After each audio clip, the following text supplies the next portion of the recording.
Sa pepepe ohene. Ani ya kana kufa do bu nua gu na so. Wo ka wonte. Wontie ofiura. Na sabre beba se ye behwe ne aye party ni ye. Nsemfunu. Ayo ohene. For general secretary a picture to so. Ne Nkomo ha. MPP general secretary. Picture to. Wada unyane. Akosia. MPP general secretary. Menu akodua. Ade asemwa. Kobi. Kodua eminua. Busano. Papa. Bi. Ada na wo tina ho amu yensemu na wontimi bai to. Oh him. More fire. Obi anso nche MPP. Obi anya kase nche MPP. MPP so chen ye nyina da. Fire. Enipa bi na atua price bi amia be odi MPP. Efie no amutim no. People have paid the price for. Let them know. Ba force akoto. Kwame Nkrumah che ne koto jail. Sa pepepe. Ya hwehwa na ne ehu no. Fire. The case of Ria Koto. Fire.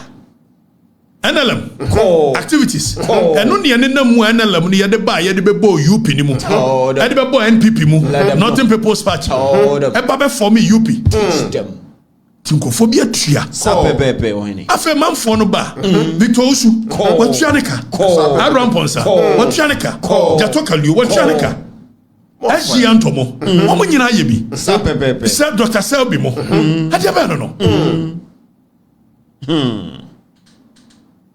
na fe yenya kwan ni aye ne ya ba ye ya akukudo no omudi party no anim no Kennedy Japan moro so Ebio ba omia moro so Ebio Kwabena Japan moro so anya sa emra we are all under the law precisely so na sise na general secretary issue eye command as at May 4th May 24th fatu so for ni release ne to so was me anya campaign Ebio if a party in baby abedu no enye de ehia ne campaign ever semfunu ye no ade ko opposition go bi eno an ye no afa yes ye mu de general secretary campaign go bi na wo person will lead the party no the general secretary of the party aka wo se wo mu it will be the lead the party kwama fo ade na koso ye party ni no manim ka kire o ya matan time be no ka kire o go bi ani ye nyina ntimi hwe ho nsebiri a no kan ko nkire let them know ana ebi no abaye kase chen party no ade be no general secretary se me anya campaign sabre ba bi adu no anya no ne nkomo ekwan ba ne be fa so party no agija no enkabom beba akono beba na obedru sam pempensuo ya anya de ye ne de ye ho no na we to mani we Kade Japan Crawford to mani ba umia Crawford to mani Kwame Abronya so mi aso nkwa didi o su bempa na na funu hwea se wo so mi aso nkwa didi ade aba ne ye ho no na munim kasa chen hwan munim support chen hwan ye nyina ne ya se ba bia ya bedu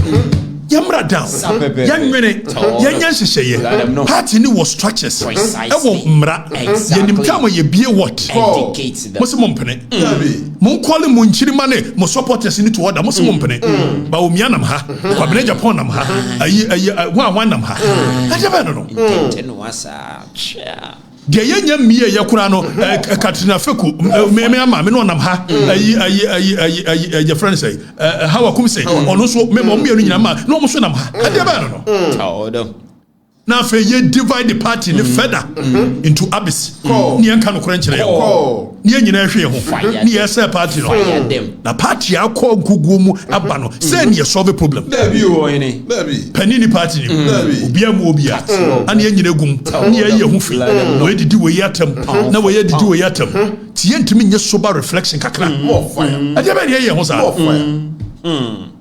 more fire ensem funu na no behwe na yes Joy FM say wo koye debate ni ade na debate ni ye fabra ni ayi wo koye debate ya wo koye debate for Denise ayi miracle spokesperson for Baumia ene ayi lawyer Kwesi Kwate spokesperson for Kennedy sabre nkomo eni hia baby o ene mo mama Joy FM ne ho anwan aseti agenda ma mo adwene nya adwuma ade ba no ni ayi ho basasa Hey, party ni binuma bre ho okofi.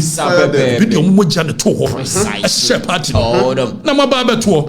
All of a sudden, conservative party that believes in ideals and principles. Even si e be modified. Near ye more modinical. Ade ani jamori. Look at the caliber of people who wants to even lead our party. Precisely. Party no ye foye hata. I might say the caliber of people who thinks that they qualify to lead our party. Precisely. More fire. No. I bet say now you crazy kind of me and you I yes bidder. Obi, ade ba ne entantanta sa. Ye mo binya say yi ni ade o. Na ye party no ni ade yi no. Ane ye hunu so obi amra down. Na afi ye nhihye. O su bempa ne miam nua abronye na no abronye me keka bi kire na ade achi wono so frɛ me. Wo keka bi kire me so keka bi kire ne ba. Ye wi na mka kire se kwa me. Bra fom. Nye nyina ye mbode. O su bempa nanim tantan me mpena nim ahwenti me frɛ no. Abronye de bitimi ka kire se. Kwamba fo bra fom. Ade achi ya na kwamba fo asa akofa. Kena Japan asi wo twitwa na da. Kwa be dia ba no. Me ne odi nkomo heavily. Ensam de ebi wo obi abo. Sapepepe. Me ti ensam a wo me bo kwa me woni mu ntia. More fire. Party sa bere nya bra ye no nsa. Dia ba no. Ana me ya abofra no. Me ye me nyoma sa abofra. Me nyini ye no. Me ya me nyoma se pe. Yes sir. Sapepepe. Ya me trust nyoma ni bu ho ne ade a. Enu ase loyal ladies fu ya de. O mu invite me am come speech. Question ba ko onipa ba ko busa me. Ene se o nyoma bi a wo ka fa ya MPP ni aye ho ne ade no. Eno ka wo bi ne me ko position. Me position very clear. Se mo ye bone na me kan ye de a. Me no me ho. Na mo ni e bia for the interest of the party. On hand side. Committee me kind of fufro. More fire. Now so no ni nyini. We grow into perspective. Precisely. So afi ye de nyini ni ade na still ade ya de. E de be no. Backwardness. You got them agro. E de be no. Baby I do the here na one be lead, one dey lose, one dey fire here na one dey yes. Bia ye kasi ye blame obia. Ye benya obia blame no. Ba obia ye kramoni ni blame no. Kana Japan ke ka bi kire ye ni blame no. Wa mo nyina maka bi a kire ho ye. Fe mu nsu anyansa kakra mra fi. Fire. Ni am build the party. Sir. Chichere ko back. Mene kwan by reforms by. And ye de beba. Ba ma manfo ne ko asa do. Kwan by ne be fa so manfo no come back to us. That is the kind of conversations we have. More fire. Individual interest is superseding that of the larger group. More fire. Exactly. Instead of us to calm down, be sober, all of us, and say that, gentlemen, we have done enough. At this point, let us all be sober and think deep. Exactly. How we can build our party. Them. Once again, Let them this is Debbie. Let them know. Na me na me wo sika. Na me na me kabrofo.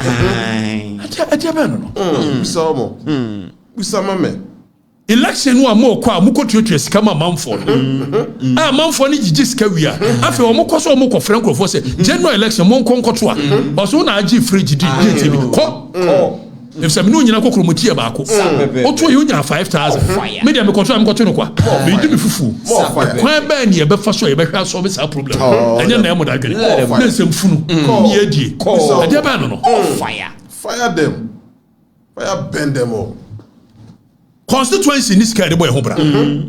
Say ye te wona ye wo aban mu. Na constituency executives be di a wo mbenya adwuma ya je so mu dwane be se ne ko sha buruchiri. Wa bra ye hiom mama campaign. No kwan ba ne be fa so. Ideas. Enu na hia at this point. Party ni ye co opposition 2 minutes aye so ye ni hwe. Enso mo ye galamse ni ade am koka mo se party hia ska. Party ni hefa na mo diska na ba. Ade ba ne ma funu ni ye ne sa. Hey. Party nyam dia wo. Me ya se me abebo mo no. Me am tadwe onam se enya hwe. Party ni nka bo mu ntia. Me remfi yo. Obi remfi. Na se mo amba je di se me kasa mrante na ba wa ne mrazi se ya. Me twa mo mfia papa. I'm telling you. Me enuru ho. Ye nyina emra down. Let's calm down. Let's build a party. Party no amojoin ya na e makono. Party no na aramponsa mudi. Da rocha mudi ani muntie ni. edu baby wo hwe the leadership of MPP no na wo hwe na konobia ye na ko kura na mo de ni nyina da ne jamhuri na kenken obusa ni pane say what are the ideals and the principles on which the formation of MPP was that they don't even know. Precisely. Instead of you to be thinking of ideological institutions that will instill the principles in the people, you are not there. How do you even modernize the ideologies to fit into the current youth? You know, said you are and yet first na ka call Legon Ike University call the various institutions tertiary institutions MPP no akono but me at the jamboree ni semfunu we na wasika wan idea bia nkoso ye hia ye nwene ye nye hwe no thinking goes into what we do. Precisely. I don't know what you're saying. So when careful. More fire. Party you be adia. Baby. Obi adia. And obia wo mu percentage. So wo mu 100%. Me so wo mu 100%. Wo one am wo one. Sa pe. No. Fire. Fire them. Ope ba omi Ope kene Japan Japan. Sa pe. Ope ayi kwabene Japan kwabene Japan. Ka de obetimi ayo. Exactly. Atim dite. Ba omi betimi aye betimi aye B. Na me hwe no ase de otie yi. Say ni enti na monto abama no. Can Japan what say? What to say? No, to me, ye say, no, Mujaman one a day soon ABC. Quabre Japan, say what here, say what here. This I don't show your cofaba of yes, about Mian, why your clamoni, who are reclaiming, who are with you, where in a year, dear. Nakane Japan, and when him Cassa, no, I dear by here, dear. Munyanko Sassamono. Yanko Sassam, teach them how to lead.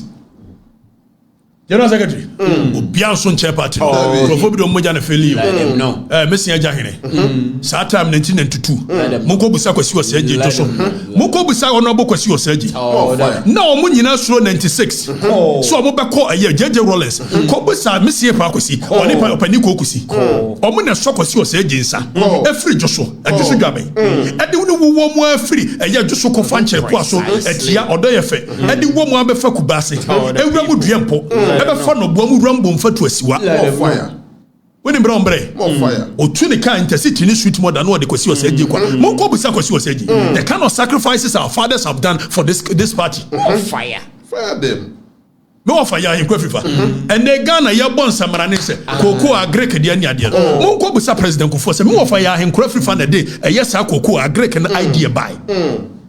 President Kufotiase, Obiako Busano. More fire. Former DC of a Jusu Gabe, ya in Kwefifa. Or not that they are Greek cocoa na idea by a President Kufotitu. That is the kind of sacrifices some of us, our forefathers, have contributed to our nation and the party. More fire. And you sit down and you keep on doing nonsense. Be careful. Catch them. Fire bend them all. Oui,